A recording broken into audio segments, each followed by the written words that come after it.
This is George Buster Rhymes on kvci.blogspot.com. That means keeping Valdosta citizens informed. On YouTube, Boston G.B.R.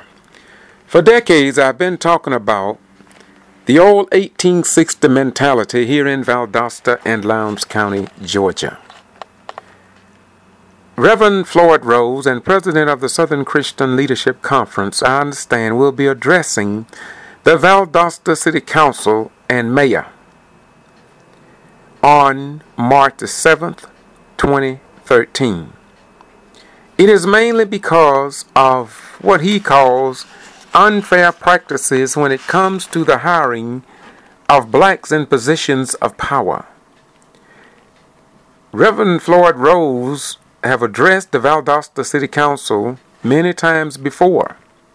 He has also addressed the Valdosta City School Board of Education.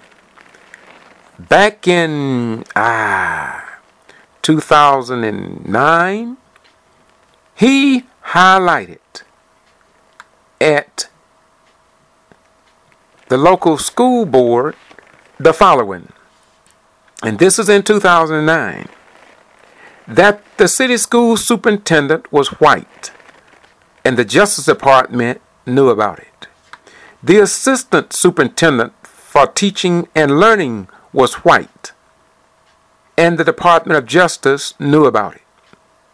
The assistant superintendent for finance and operations was white, and the Department of Justice knew about it.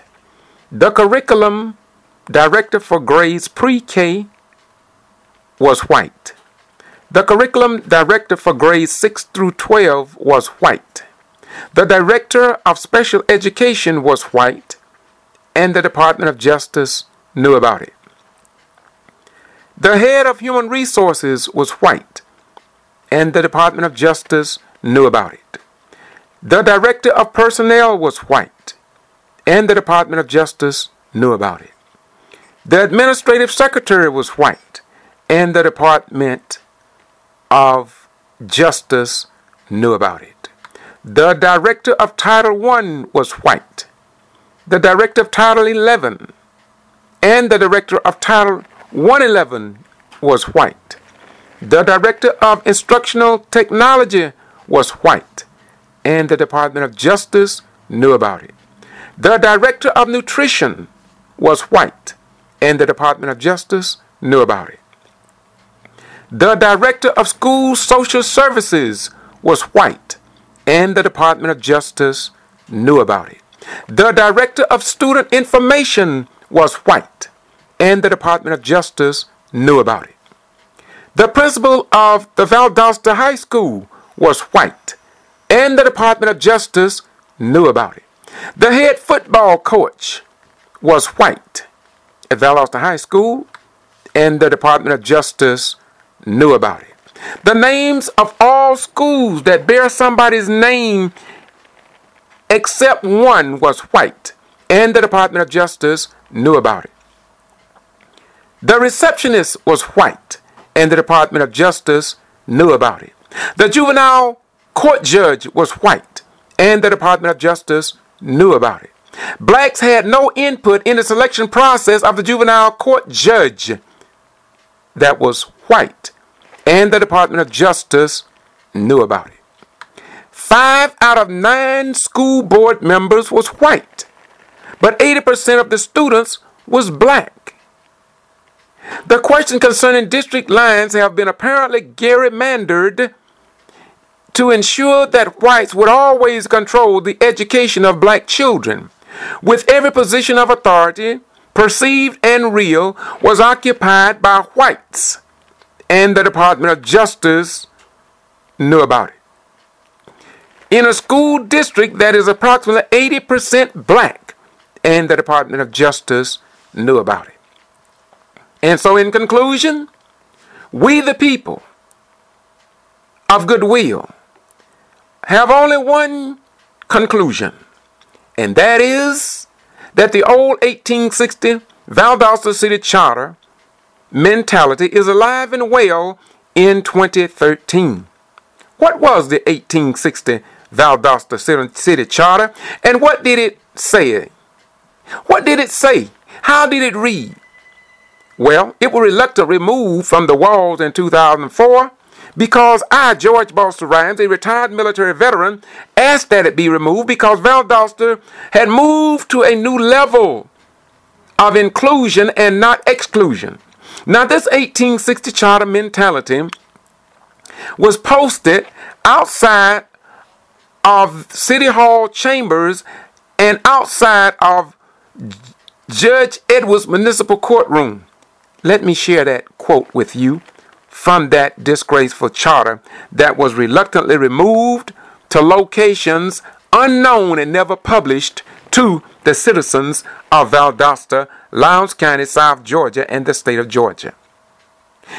It read in Article 100, Section 11, that the mayor and council shall pass all proper and necessary laws and ordinances for the control of slaves and free persons of color in said town, Valdosta, and suppress and abate all nuisances arriving from hogs, dogs, horses, or other stock straying at large in Valdosta, Georgia.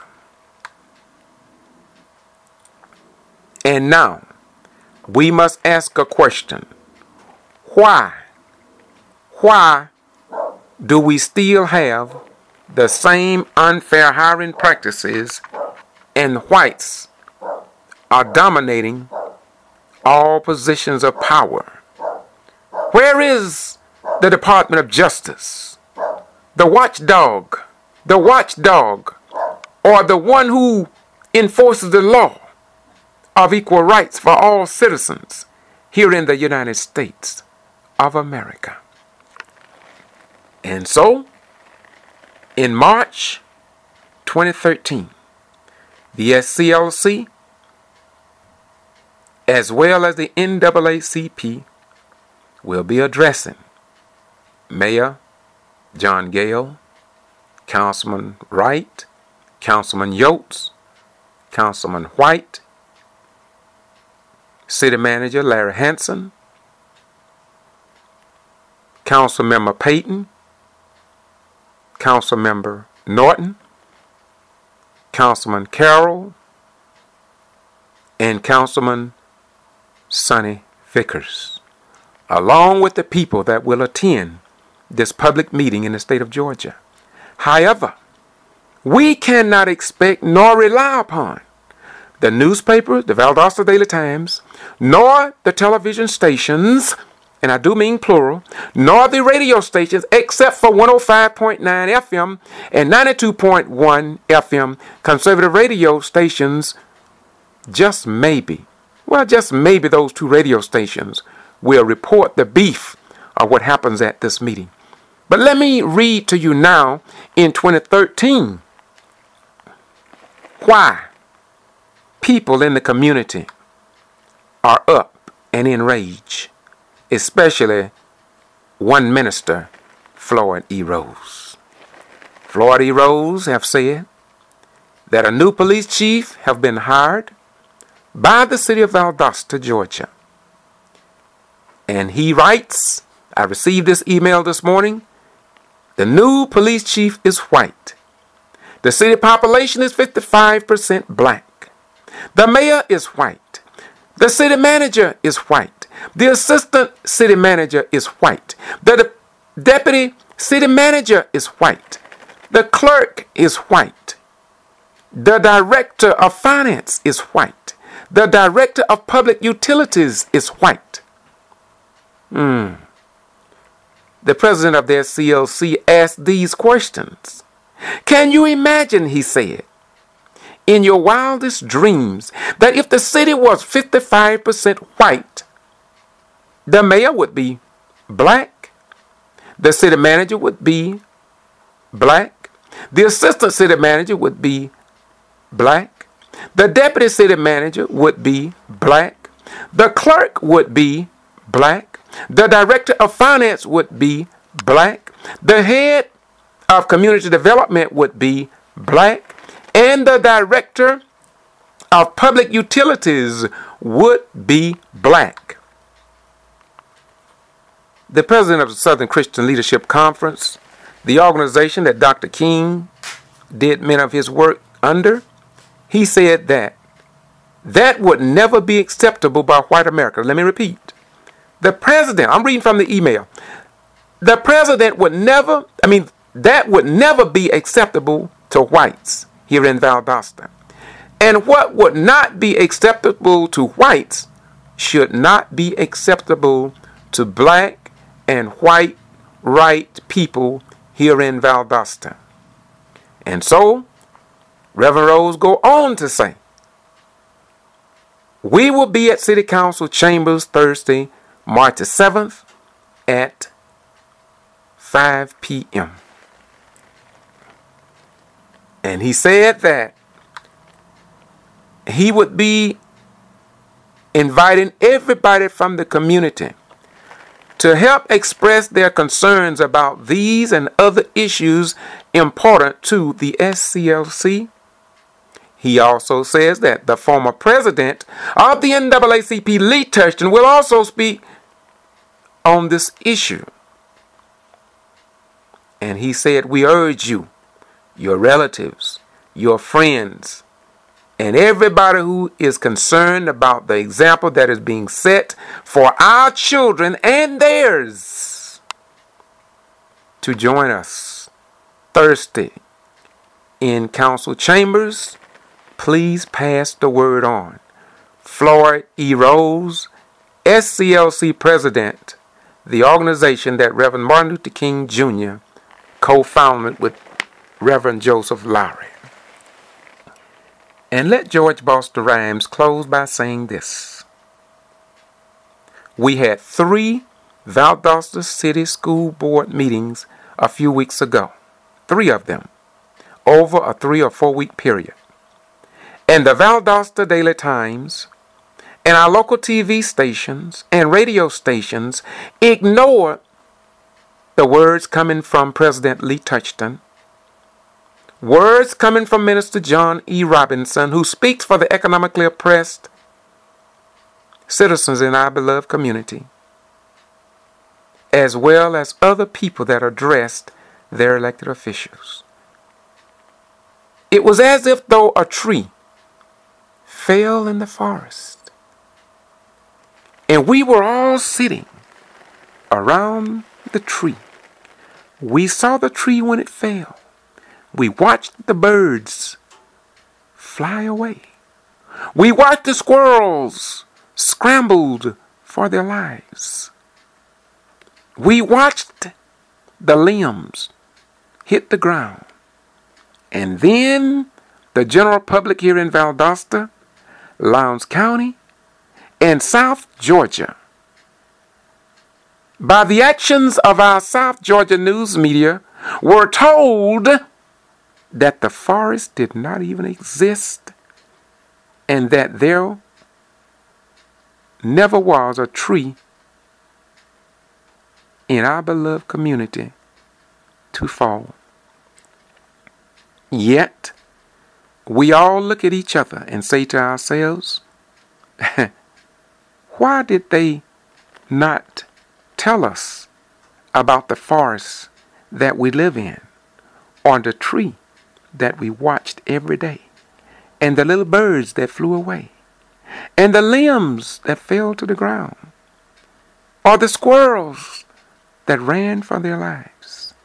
And so, without the dissemination of news in South Georgia, our children, people at Moody Air Force Base, including the base commanders and wing commanders, students at Valdosta State University, the professors and directors, the people at Georgia Military College, people at Wiregrass Technical College, the people that frequent Kinderloo Golf Course, Francis Lake, Wild Adventures Theme Park, and many other facilities will not know what goes on here in Valdosta, Lowndes County, and South Georgia. And so we say to Minister Rhodes, to Miss Lee Thurston, the keystones in our community, keep doing what you're doing. because the job is not done. We realize that the founding fathers of this great republic gave so much for us to become the envy of the world. And in order for us to maintain that circle of credibility, reliability, and elevational spirit, there must be somebody following the spirit of Jesus, the spirit of Moses, the spirit of Allah, the spirit of Jah, the spirit of El Shaddai, the spirit of the great civil rights leaders, including Dr. Martin Luther King Jr. And we also realize that the followers of Lester Maddox, the followers of Bull Connors, and that circle of people that were found on the wrong side of history, and even their children, grandchildren, and great-grandchildren, have found them to be only footnotes at the bottom pages of books and encyclopedias, because they chose a path that was foreign to what Reverend Rose and other white right people are trying to bring into existence in 2013. So we close this out now, but I just want to give you, as Paul Harvey would say, the rest of the story. This is KVCI, keeping Valdosta citizens informed. That's kvci.blogspot.com. And of course on YouTube, Boston G.B.R. Peace be unto you. And let us stand as St. John 8:32, which reads, "And ye shall know the truth, and the truth shall set and make you free. And without truth, there can be no freedom." Thank you, my beautiful brother, Reverend Rose, the Honorable Lee Touchton, Mr. John Robinson, and others who are willing to stand up in times like these. Thanks for listening. Bye-bye. We gone. Once again, this is George Boston Rhymes, and as I was closing this tape out, guess who came over? Dr. John H. Robinson, and he want to close this out for us. It's a blessing to have this beautiful brother in our community. John Robinson, what say you about the city of Valdosta? The only thing that they left out, and you left out, was the team they praised, and that's those little black children playing football that shut this city down. They praised them with the utmost, and it shut the entire city down. Wow. Wow. Wow. You know, when the superintendent of Valdosta City School System, Cason, refused to let our children listen to the first black African-American president ever elected in the United States of America, our children were denied the right to hear that man give his speech to the young kids. And I kind of reflect along the lines of Doc Robinson. It is indeed sad that our boys and girls can go to the schools and be involved in athletic activities and throw a football, a brown ball, or a white ball, but they can't throw the economic balls in the playing fields of getting contracts through DOT, through their parents and relatives, or the paving of the roads, or the buildings of the schools. I agree with my beautiful brother. Once again, I thank Brother Floyd Rose, Lee Touchton, Brother Mobley, and others who will take a stand for what Dr. King, Jesus, Muhammad, Moses, and others gave their life for. This cannot go away until change comes. Once again, George Boston Rhymes, doing what I do because it must be done. Galatians 6:7 says, God is not mocked. For whatsoever a man sow, that shall he also reap. And Ecclesiastes says, which is applicable to me, no man have power over the spirit to retain the spirit. I repeat, Ecclesiastes 8:8. No man hath power over the spirit to retain the spirit. Many are called, but few are chosen. And there are a few of us who were elected to do what we're doing. What about you? Bye-bye. We gone.